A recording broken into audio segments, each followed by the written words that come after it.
like upon a granite Bibliosophie.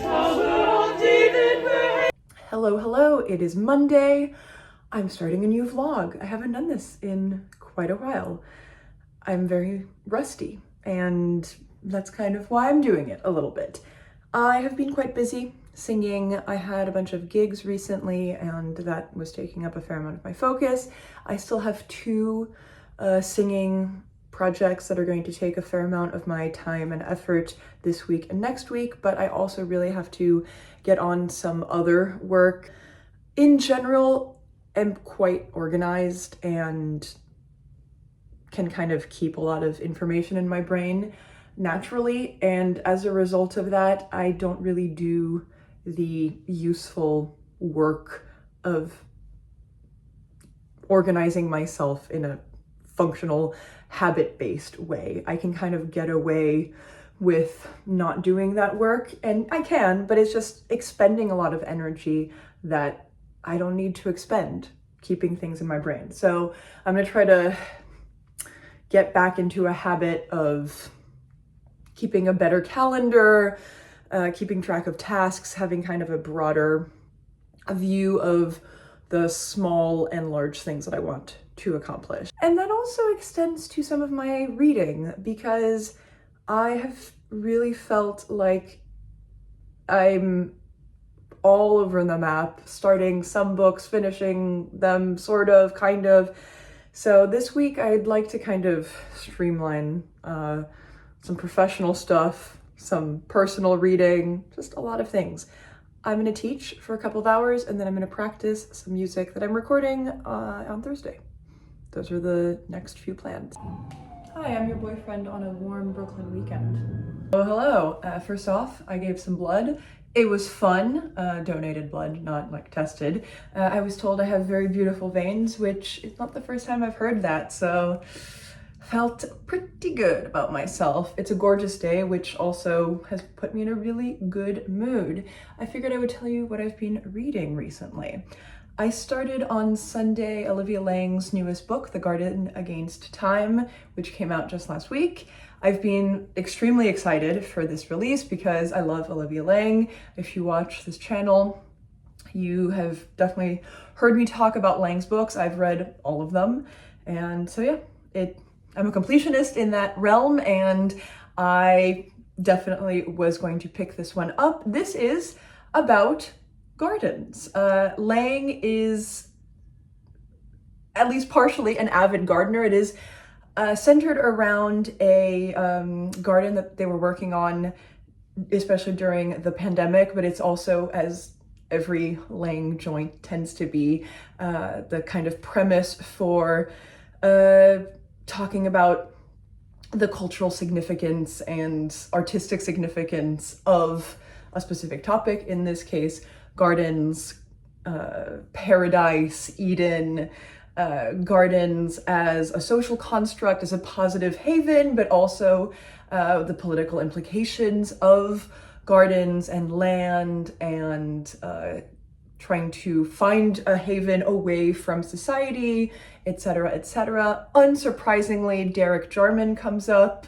He comes up regularly in Laing works anyway, and famously, he has at least one book, if not more than one book, about gardening while he was dying of AIDS, which I also have been meaning to pick up for a really long time.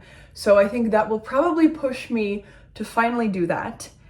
I also am finding it really inspirational for picking up Paradise Lost, which I listed as a book that I want to get to this year, a classic that I've just never read before, and that I've been a little bit on the fence about, because I find Milton to be really a fascinating person, but biblical retelling,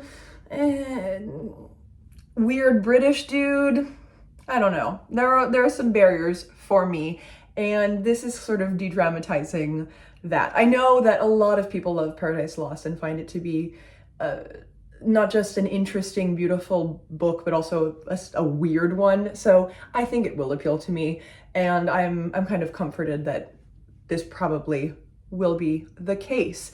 I also started In Love by Alfred. which I've talked about on this channel before. I read another one of his books, My Face for the World to See. I have it right here somewhere or other. Yes, My Face for the World to See a few weeks ago, and said that I wanted to read some more of his books, and I finally am doing so. This is another super short one. I read about a third of it in between things on Sunday, and we'll probably finish it in the next day or two. I also finished today Ordinary Notes by Christina Sharpe, which I did not prepare well for this. I just happened to have a bunch of books that have not been put away. I've talked about Ordinary Notes by Christina Sharpe before at relative length. There's still a lot more that could be said about this, but I don't really quite have the courage to do so. I was going to say enjoyed. That's not quite the right word. Sometimes, yes, I was really floored by parts of this, really interested, and then sometimes enjoyed parts of this. Is a very interesting collection of short pieces on the kind of sprawling ramifications of racism across eras, and the different types of racism, the different implications thereof, and the different complicities within racism, and especially specifically anti-Black racism in the United States. It has, as I've said before, all sorts of kind of archival material, letters, bits of articles, art photos of art, and I found this fascinating, and I encourage you to pick it up. They don't know. That's a ripoff. Which was super cool, but yeah. Wait, as again? Start again? Okay. Do you want me to open Also, I can't open it. Hey, I dyed my hair again. It is nice. I like it a lot. I'm happy. It is evening. I don't know why I'm saying that. You don't need that update. I just got back from rehearsal. I'm quite tired. I think that's also why I started with hello, hi, it's evening. I've been tired, which is not a new state. You've heard me utter those words before. Partially, I think I'm recovering, or just didn't recover, from some really, really long days last week of rehearsal and performing and going really late and long. The weather has been up and down. Today fully feels like summer, which actually I've liked. I've enjoyed the summery feel. The taste of New York summer has been kind of nice. And then also kind of by empathetic fatigue, because you might have noticed I have a certain Ben of Benjamin Journal, staying with me this week. He actually started staying with me early last week. And he's had some super long days. So I think empathize with that, and also just have been staying up late chatting. So there's that aspect. I'll have put in at least a little clip, I think, of us having breakfast together this morning. We really can't find a time to film something together, a proper video together, because our schedules have been both very busy and completely opposite. So I think there's just never going to be a Ben and Sophie chat video. Sorry. In the future. I finished in the subway on my way home In Love today. I am not completely sure what I think about this book. Much like my Face for the World to See, which I read a few weeks ago, also by Alfred. This has left me with a similar sort of uncanny discomfort, and also definitely a sense of allure. The vibes are amazing.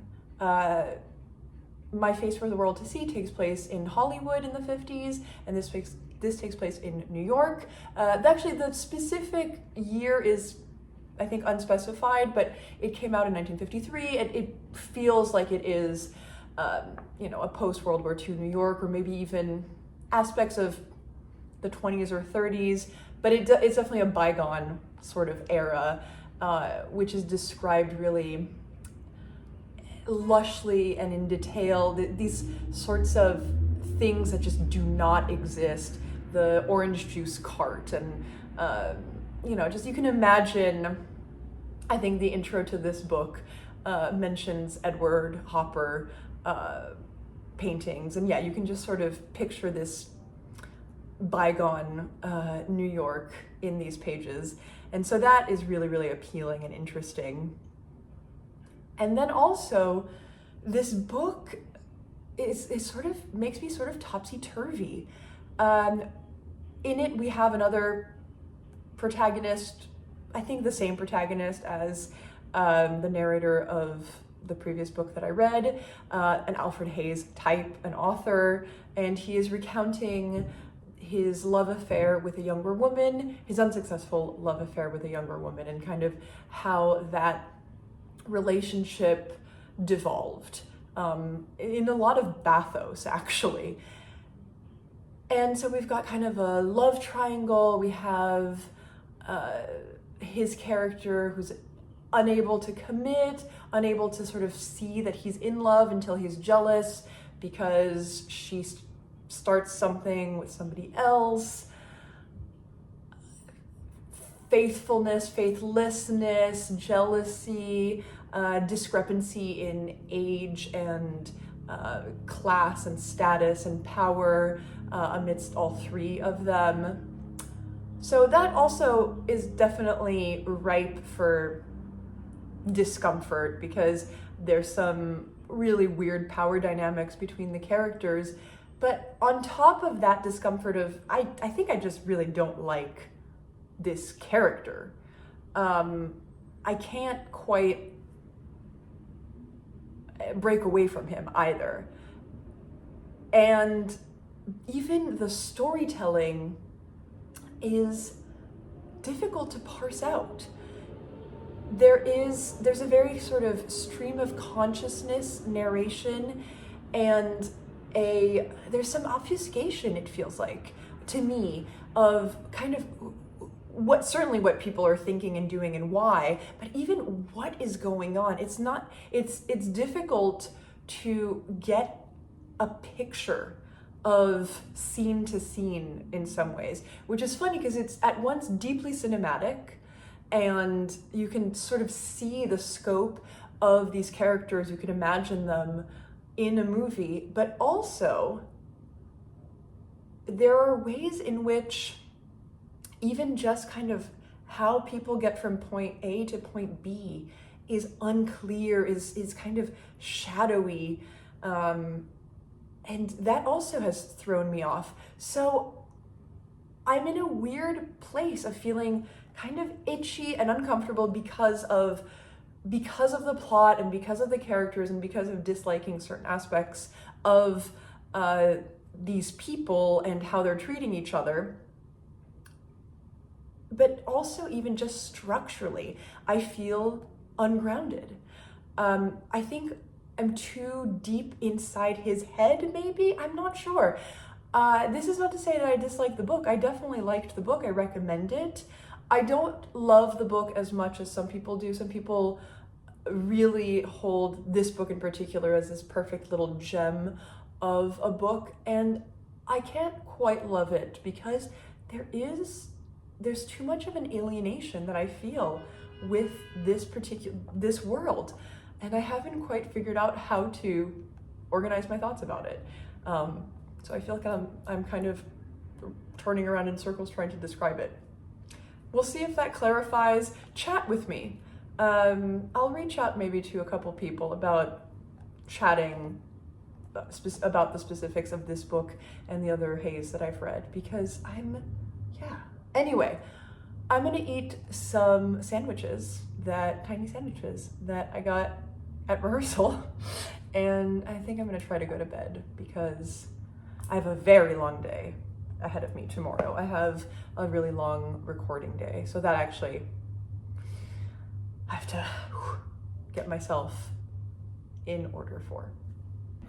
So my cute little update is that I slept very, very poorly and not enough at all.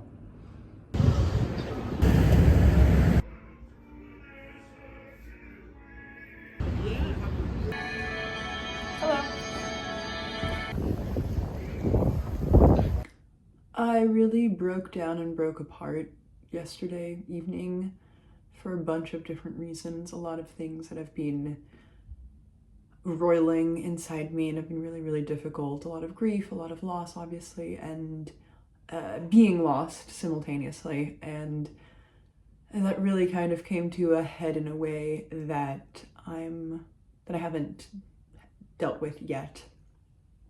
And I think it was good.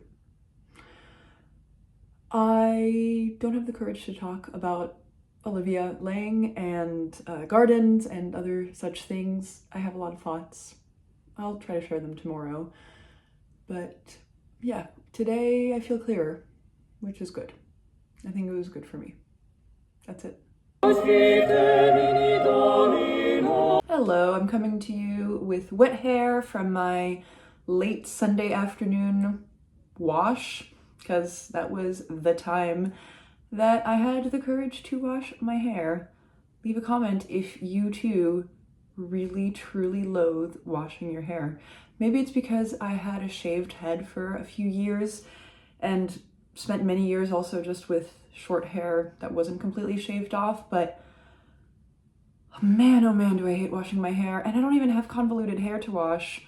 I just find it total sensory overload. So yeah, I know I'm not the only one. A few book updates before I close out the vlog on something other than sensory overload from hair washing. I said yesterday that I would talk more about Olivia Laing and The Garden Against Time, but I'm realizing I don't actually have large takeaways to give you updates wise. I am a little over halfway through, maybe 2/3. Definitely enjoying it. It is an Olivia Laing book. It is Langing like the best of them, and I love it. I love that style. Part personal memoir, part cultural history, economic, cultural, literary, imperial, colonial, just the various facets of gardens, gardening, gardeners, plantations, land, etc. And some aspects I find more or less fascinating. The things having to do with very English history of very English gardens, I find definitely less fascinating, but there are a lot of things that I do find fascinating. I also didn't kind of connect the pieces, but it is very useful for me for a professional project.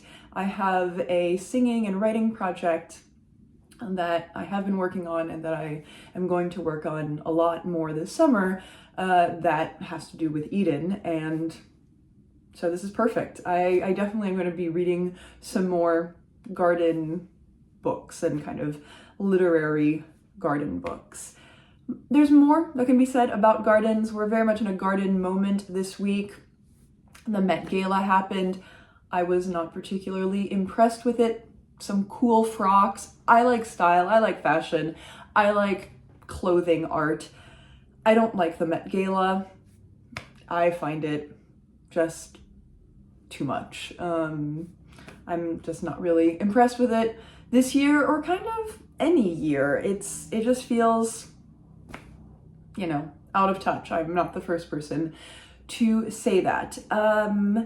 Also, Jamaica, Kincaid and Kara Walker have a new book in collaboration with one another called An Encyclopedia of Gardening for Colored Children.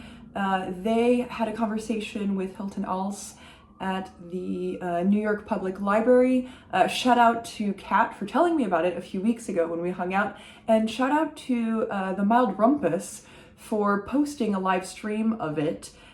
Because that's how I realized that there was a stream. It makes sense. I think they stream most, if not all, of their events, but it was fun to watch that conversation. And it's May. Gardens be gardening.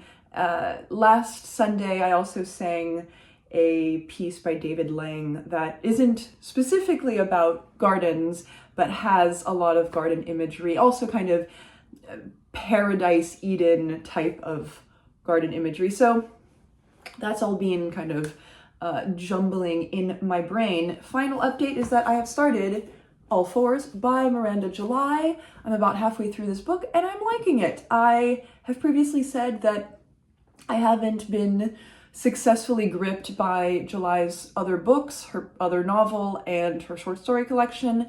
I started but didn't finish, couldn't really get into.